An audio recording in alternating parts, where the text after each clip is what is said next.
Hi everyone, आपका स्वागत है हमारे इस नए क्लास में। दोस्तों आज हम नया टॉपिक लेकर आए हैं पहले चैप्टर का, जो कि मेरे भाई नया क्वेश्चन है। हम आपको बताएंगे इसमें मेरे दोस्त 2 नंबर का क्वेश्चन, 5 क्वेश्चन बताएंगे, जो कि हमारा हर एक क्वेश्चन जो होता है वो 2 नंबर का है। ठीक है, तो आप लोग को मैं सिर्फ 5 क्वेश्चन बताऊंगा जो मेरे दोस्त वेरी मोस्ट इंपॉर्टेंट है, जैसे कि बायोलॉजी में पूछा जाता है। ठीक है, तो यहाँ पर आप दोस्त देख सकते हैं कि कक्षा 12 बायोलॉजी चैप्टर 1 महत्वपूर्ण प्रश्न 2 नंबर का। ठीक है, तो दोस्तों ये प्रश्न ऐसा है कि जो परीक्षा में हर साल पूछने वाला है। ठीक है, मतलब ये मत समझिए कि हर साल ही आता है, लेकिन आने का इसका 90% 95% गारंटी रहता है कि मेरे दोस्त ये क्वेश्चन आ सकता है। ठीक है, तो मैं इसीलिए इसको लेकर आया हूँ छांट कर। बाकी जो इम्पोर्टेंट क्वेश्चन है उसको मैं बता चुका हूँ, दूसरे वीडियो में जाकर आप देख सकते हैं मेरे चैनल पे। ठीक है, तो यही हमारा लास्ट क्वेश्चन है जो कि 2 नंबर का। इसके बाद हम चालू करेंगे चैप्टर 2। ठीक है, तो चलिए हम स्टार्ट करते हैं कि हमारा कौन सा वो 5 क्वेश्चन है जो कि हमारे कक्षा में पूछा जा सकता है, हमारे परीक्षा में पूछा जा सकता है और मोस्ट इंपोर्टेंट है। ठीक है, तो यहाँ पर देखिए दोस्तों, सबसे पहले मैं आपको बताएंगे दृढ़ निषेचन, जो कि आपको सामने दिख सकते हैं यहाँ पर। ठीक है, और दोस्तों एक बात और, सबसे पहले आपको ये बताना चाहूँगा कि जैसे मैं लिखा हूँ परीक्षा में आपको बस इसी तरह लिखना है। आपको एक चीज़ इसमें और सीखने को मिलेगा कि जिस तरह मैं लिखा हूँ, बशर्ते क्या करना है कि यहाँ पर, जैसे यहाँ पर खाली जगह जो आपको दिखाई दे रहा है, ठीक है, यहाँ पर आपको प्रश्नोत्तर नंबर डालना है, जो भी जिस भी प्रश्न उत्तर नंबर जो भी नंबर होगा। ठीक है, तो प्रश्नोत्तर नंबर डालकर यहाँ पर बाकी हेडिंग, इसी तरह हेडिंग आपको लिखना है। हेडिंग लिखने के बाद अपना उत्तर लिखना स्टार्ट कर देना है। ठीक है, तो आपको ये समझ में आ गया होगा। तो चलिए अब बताते हैं कि दृढ़ निषेचन क्या होता है।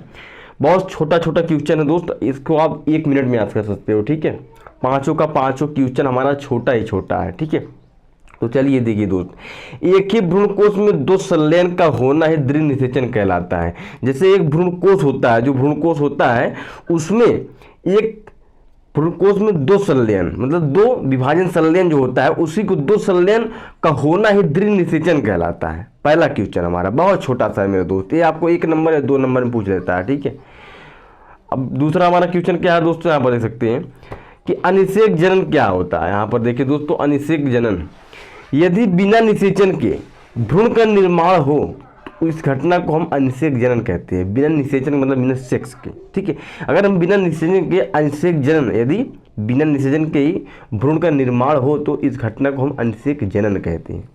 ठीक, तीसरा नंबर क्या है, तीसरा नंबर देखिए दोस्तों, यहाँ पर अनिषेक फलन क्या होता है। अनिषेक फलन क्या होता है, यहाँ पर देखिए कि अंडाशय से बिना निषेचन, अंडाशय जो होता है, जैसे फल में एक अंडाशय होता है। ठीक है, जब जो फल का पेड़ होता है उसमें एक अंडाशय होता है।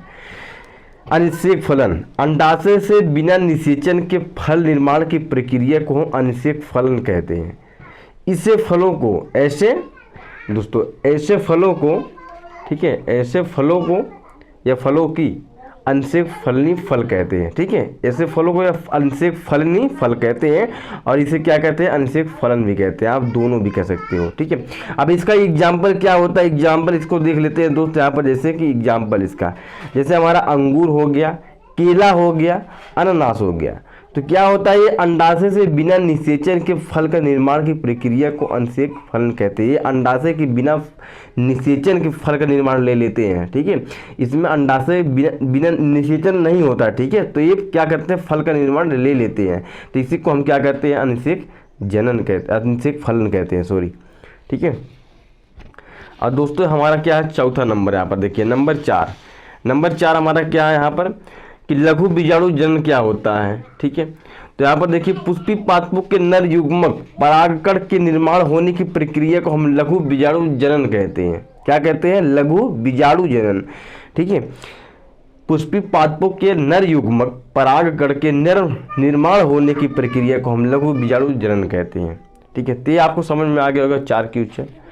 ठीक है, 5वां नंबर हमारा क्या है दोस्तों, यहाँ पर 5वां क्वेश्चन दे सकते हैं। ठीक है, सॉरी यहाँ पर 6 लिख दिए हैं, तो यहाँ पर हमारा क्वेश्चन नंबर क्या है, 5 है। ठीक दोस्तों, अब 5वां क्वेश्चन हमारा क्या है, गुरु बीजाणु जनन क्या होता है।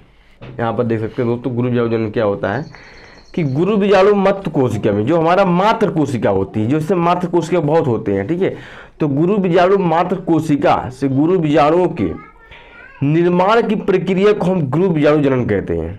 क्या कहते हैं, गुरु बीजाणु जनन कहते हैं। गुरु बीजाणु मात्र कोशिका से गुरु बीजाणुओं का निर्माण, जो हमारे मात्र कोशिका से गुरु बीजाणु का निर्माण होता है, एक हमारा बीजाणु होता है, लेकिन जो होता है मात्र कोशिकाओं से, सिर्फ कोशिकाओं से गुरु बीजाणु का निर्माण होता है, उसे क्या कहते हैं कि गुरु बीजाणु के निर्माण की प्रक्रिया को हम क्या कहते हैं, गुरु बीजाणु जनन कहते हैं। ठीक है, तो आपको इतना समझ में आया होगा दोस्तों। तो मेरे दोस्त, मैं आपको यही बताऊंगा मेरे भाई, क्या होता है कि इम्पोर्टेंट क्वेश्चन अगर आप पढ़ेंगे अच्छे नंबर से तो आपको काम देगा मेरे दोस्त। इसलिए कहता हूँ कि आप लोग हमारे चैनल से जुड़ जाइए। मैं इस चैनल पे मेरे दोस्त सिर्फ इम्पोर्टेंट क्वेश्चन लेकर आता हूँ, जो कि परीक्षा में आने का 100% 90% संभावना रहता है। ठीक है, और क्या करते हैं, जो टॉपर होते हैं यही पढ़ते हैं, पहले क्वेश्चन इंपॉर्टेंट पढ़ेंगे और उसको क्या करते हैं, रिवीजन करते रहेंगे। ठीक है, और लास्ट में उनका अच्छा से अच्छा नंबर आता है, जिसे आप लोग कहते हो कि यार कितना पढ़ाई करता था, तो घंटे घंटे करता था कि दिन रात करता था। ठीक है, तो दोस्तों मैं आपसे कहता हूँ कि इम्पोर्टेंट क्वेश्चन अगर आपको चाहिए तो हमारे चैनल से जुड़ी आइए। ठीक है, मैं हर एक सब्जेक्ट का इम्पोर्टेंट क्वेश्चन लाता हूँ।